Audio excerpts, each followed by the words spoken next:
कोणीतरी बोलतात तू पुरुषी दिसतेस, कोण बोललं की मी छक्का दिसते. मला तुमची कीव येते, कारण तुमच्या पर्सनल आयुष्यात इतका वय झालंय. हो, उत्तर देते तुला. कमळी सिरियल कोणी बघू नका, फुकट टाइमपास आहे. आणि तुम्ही बघताय, थँक्यू बघण्यास. डोळे एवढे फाडून नको, भूतनी दिसतेस. मी हसते सुद्धा भूतनी सारखे. ठीक आहे.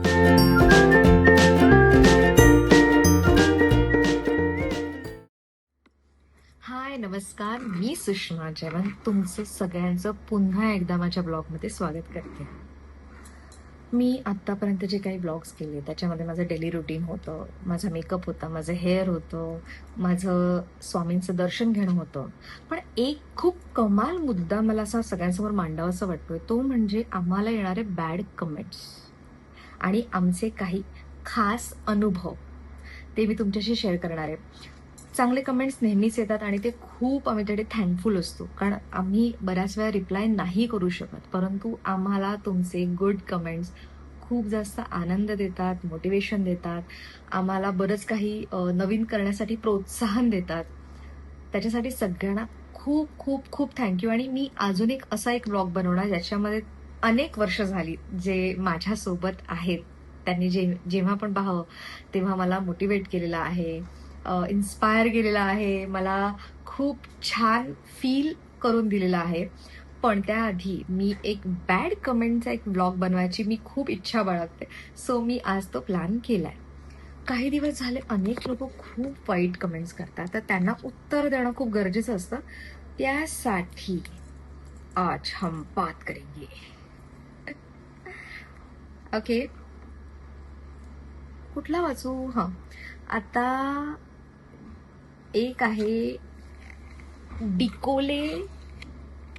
डिकोले सचिन 62.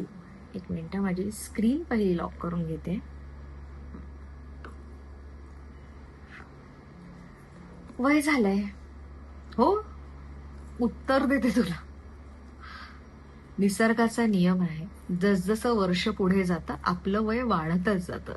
तुम्ही कुठलं अमृत पिऊन आला असाल तर मला माहिती नाही. तुम्हाला स्वतःला एक कॉन्फिडन्स नाहीये स्वतःचा फोटो टाकण्याचा, तुम्ही AI फोटो टाकता. सर्वप्रथम गेट वेल सून, तुम्हाला गरज आहे. आणि तुमचं मत तुम्ही मांडलं, वय झालंय, वय झालं आता. थँक्यू. ओल्ड वाईन हुए बॉस. ओके, दुसरी कमेंट आहे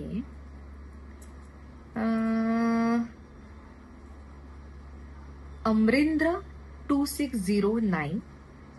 काय असे फालतू व्हिडिओ काढून भेटतात, यांना काही प्रोडक्टिव्ह करा. सॉरी, मी काहीतरी चुकीचं वाचते. काय असे फालतू व्हिडिओ बनवून भेटतं, यांना काहीतरी प्रोडक्टिव्ह करा. सर्वप्रथम तुमच्या प्रोफाईलला फोटो लावा. दुसरी गोष्ट, आम्ही प्रोडक्टिव्ह करतो की नाही हा आमचा मुद्दा. तुम्ही आयुष्यात किती प्रोडक्टिव्ह केलंय हे सगळ्यात महत्वाचं आहे. पण मी तुम्हाला अजिबात विचारणार नाही, कारण कोणाच्या पर्सनल लाईफमध्ये काय करायचं आणि काय नाही हा प्रत्येकाचा वैयक्तिक मामला आहे. पण तुमची इथे आपण किती टॉक्सिक आहोत हे दाखवायची तुमची जी इच्छा आहे ती मला प्रबळ इच्छा दिसून येते. दुसरं आहे कोणी शेट्टे 6459. कमळी सिरियल कोणी बघू नका, फुकट टाइमपास आहे. आणि तुम्ही बघताय, थँक्यू बघण्यासाठी. आणि असेच तुमचे निगेटिव्ह कमेंट आम्हाला कधी कधी खूप मजा देतात. आम्ही तुमची गणती ही मूर्खांमध्ये करतो. ठीक आहे, सिरियल आहे, सिरियलला सिरियल सारखं. आणि येस, तुम्ही एक स्वतःही सांगितलंय टाइमपास आहे, तो ऑब्विसली टाइमपास करने के लिए सिरियल देखी जाती है. दुसरा आहे सुषमाताई, तुम्हाला एक सांगू का, कमळी बघताना. हे आहे तन्वी हुलावले. सुषमाताई, तुम्हाला एक सांगू का, कमळी बघताना आधी खूप छान वाटायचं, पण आता असं वाटतंय की खरंच पब्लिक इतकी मूर्ख आहे का हो. कमळीच्या आईला माहित आहे की कामिनीचा तुमचा सामना करून ती नेहमी जिंकत आली, तरी पण ती एकटी का घाबरते सगळ्यांना आणि समोर यायला तेच कळत नाही. हा हा हा, किती मूर्खपणा आहे. एकटी बावट आई तर पहिल्यांदा पाहिली, बाकी तुमचे रील भारी असतात. माझ्या रील्सला तुम्ही इतकं छान कौतुक केलं त्याच्याबद्दल थँक्यू. आता राहिला हा कथानकाचा भाग. तिची जी आई आहे ना, ती तिच्या बाळाच्या जीवासाठी घाबरली आहे. तिला माहितीये की त्यांना जर कळलं नाही की कमळी तिची मुलगी आहे तर तिला ते हार्म करणार नाही, पण जर तिला कळलं की सरोज ही राजनची बायको आहे आणि ती त्यांची मुलगी आहे तर त्यांना प्रॉब्लेम होऊ शकतो. म्हणून एक आई तिथे घाबरते आहे. ते कॅरेक्टर स्ट्रॉंग आहे, छान काम करते. ओके, अशी कमेंट पटापट जाऊ नको राम सुषमा. एक आहे वाघमारे, काहीतरी लिहितात काय माहिती, वाघमारे लिंब राज पंढरी, डोळे एवढे फाडून नको भूतनी दिसतेस. मी हसते सुद्धा भूतनी सारखे. ठीक आहे, सगळ्यात महत्वाचं मी तुमचं प्रोफाईल बघितलं, मी डोळे फाडल्यानंतर भूतनी दिसते. तुम्ही तुमच्यावर खरंच काम करायला पाहिजे बऱ्याच, म्हणजे तुम्ही तुमच्या डोळ्यांवर, नाकांवर, ओठांवर, चेहऱ्यावर, पर्सनॅलिटीवर, कपड्यांवर, ओव्हरऑल सगळीकडे प्लीज काम करा. ओके, आणि रात्रीचे कधी काही कमेंट करू नका पण मी घाबरेन. दुसरं आहे Shekhar Latkar, zero expression same in serial also and same here. वा, तुम्ही माझे सिरियल सुद्धा बघता आणि माझे रील्स पण बघता, थँक्यू सो मच.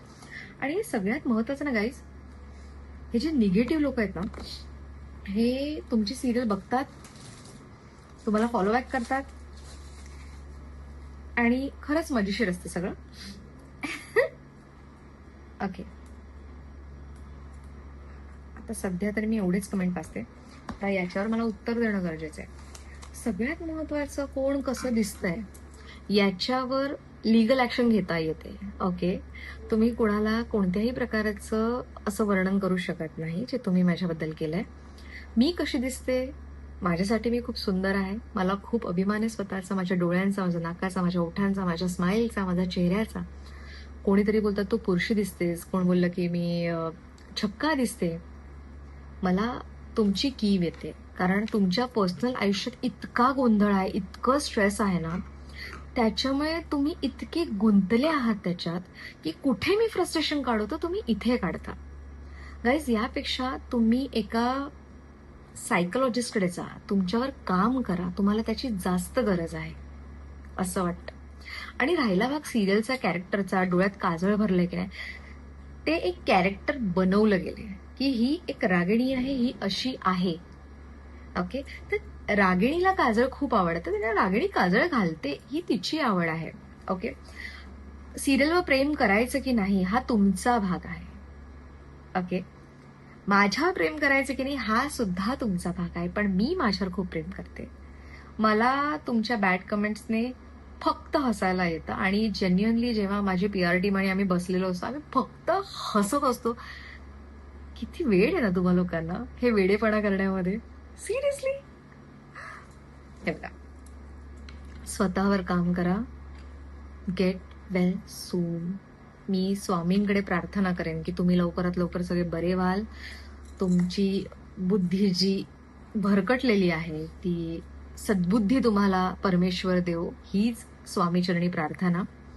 आणि मी माझा इथे ब्लॉग थांबवते असं मला वाटतंय, कारण तुमच्या 4-5 कमेंट वाचूनच मला एवढं हसायला येतंय. माझ्या टीमने बरेच स्क्रीनशॉट काढून ठेवले होते आणि त्यांच्यावर काय काही जणांना गेले 5-6 वर्ष झाले आमच्या मागे हात धुवून आहेत, काही कारण नसताना काही एलिगेशन्स टाकून. हसायला येतं. आता माझ्या मैत्रिणीचा किस्सा सांगते ब्लॉग संपवण्याच्या आधी. माझी एक मैत्रीण आहे, ती सुद्धा एक सेलिब्रिटी आहे, ती खूप चांगली नृत्यांगना आहे. तर तिच्या आयडीवर जाऊन तिच्या काही माणसांना मेसेज केली की या बाईने आमच्याकडून पैसे घेतलेत आणि ही मला देत नाहीये, असं मेसेज त्या माणसाने 4-5 जणांना पाठवले.